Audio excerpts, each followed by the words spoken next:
In late October, acid rain drifted from the Battle of Mosul on over Turkey's tumultuous southeast, literally the fog of war engulfing the area.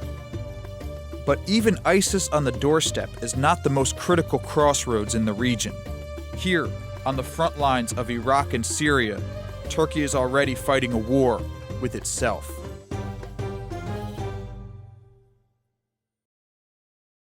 When I arrived in the ancient southeast town of Mardin, the government had knocked down internet throughout the region. They had just arrested the Kurdish mayor of Diyarbakir, and the government wanted to minimize people's ability to organize. It's a surreal situation in which the government of Recep Tayyip Erdogan is actively destabilizing the border it shares with two countries already in a chaotic civil war. How had this happened? Now let's just back up a little bit. What is a Kurd? What makes a Kurd fundamentally different than a Turk? Well, a Kurd is when you say a Kurd, the Kurdish people are a nation. They are not Turks or Arabs or Persian.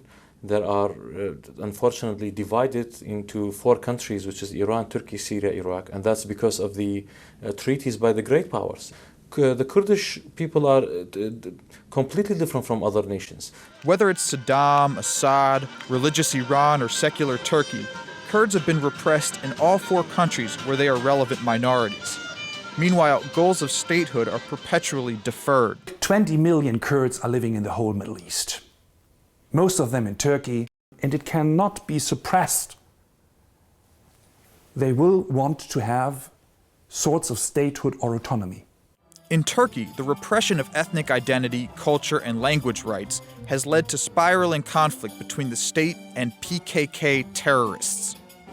This has been going on for decades. Ironically, as bad as things are now, it was Recep Tayyip Erdogan that once seemed poised to end the cycle of violence. One of the elements that made AKP very appealing as a democratic party was that it was very inclusive towards the Kurds.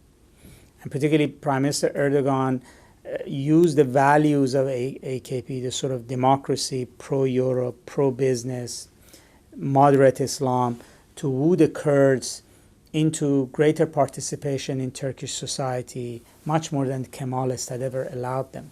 So they could have a television station, they potentially could even teach their own language in their own schools, they were even allowed to form a moderate party. But somehow, somewhere along the path to peace, both sides blinked. Unfortunately, the way the AKP handled the resolution of the Kurdish problem in 2007, starting 2007 to 2012 and 13, those process was very a short-termist and just included negotiation with the terrorist organization, PKK. You cannot just resolve a long-standing political problem just negotiating with the leader of the terrorist organization that has been isolated from life for decades. Honestly, what government and what HDP or PKK were expecting from peace process were different points. So the government was expecting PKK stopping fighting, everything become normal, and then the system will continue. But the PKK was planning the peace process will give them much more power in this area, that they can control this area. The peace process deteriorated between Turkey's two parliamentary elections of 2015. In the first election, HDP, a party popular with Kurds but believed to have close ties to the terrorist organization PKK, performed rather well nationally, winning over 13% of the vote. When they lost the majority and when there was the question, will there be a coalition with another party, coalition government? Or is it going to dissolve again the parliament and have re-elections? And so the leadership of the AKP and Erdogan himself decided, no, we do not want to make the share of power. We go the majority way, that means dissolve parliament, make new elections, and at the same time stop the peace process.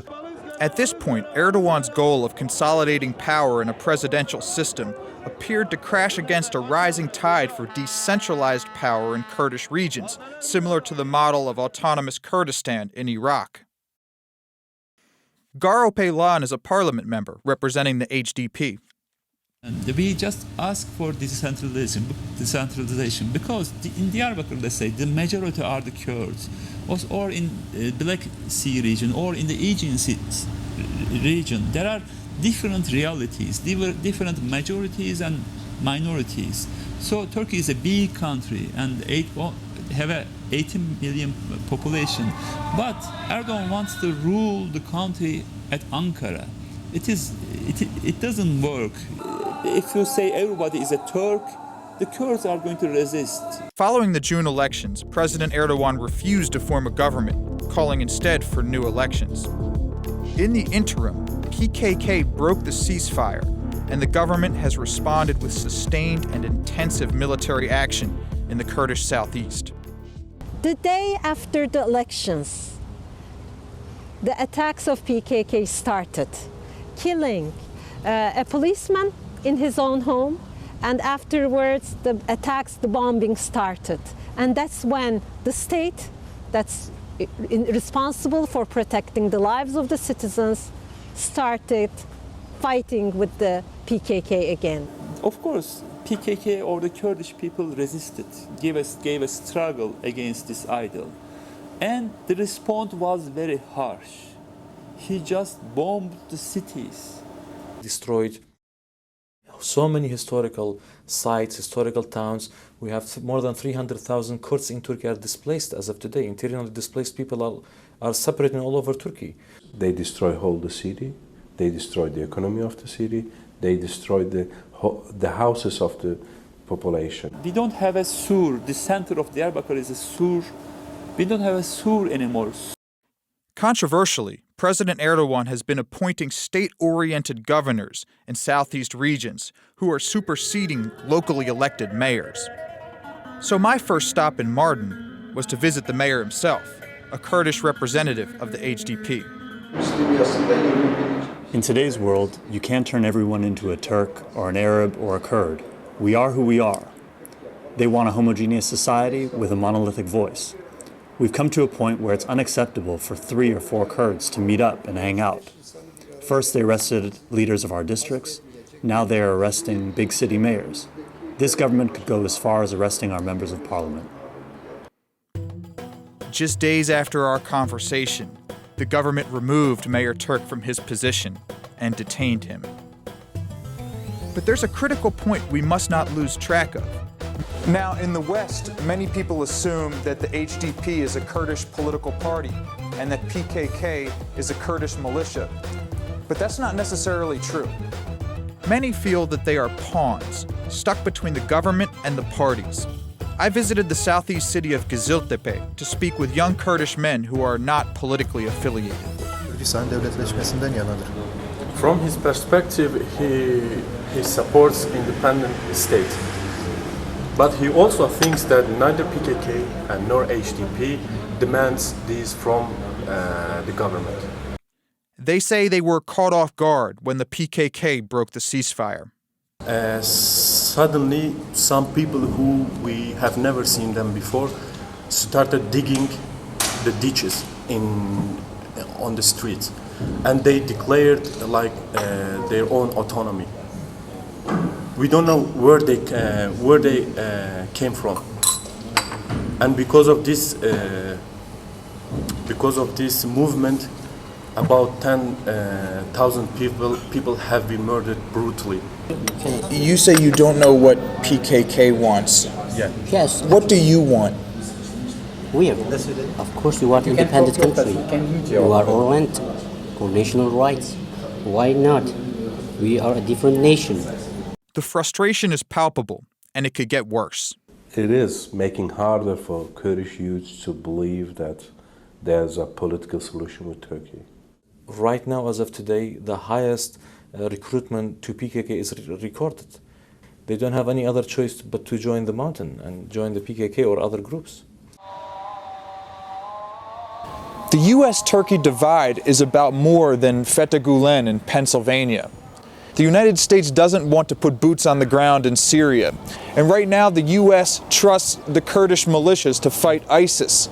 The problem is, Turkey has a very real concern that Kurdish power could be turned against it. As Syria disintegrated into civil war, you ended up with an autonomous Kurdish region, which the Turks were extremely uncomfortable with. ISIS is a heinous terrorist organization, but ISIS is not actually a threat to Turkey's territorial integrity. The Kurdish issue is an existential threat, which has been recently energized and is feeding on the rise of an autonomous Kurdish region in Syria. I left southeast Turkey with a plane ticket handwritten on paper, with the internet still offline. It's a confounding situation, only exacerbated as the U.S. works with Kurdish troops across the border in Syria.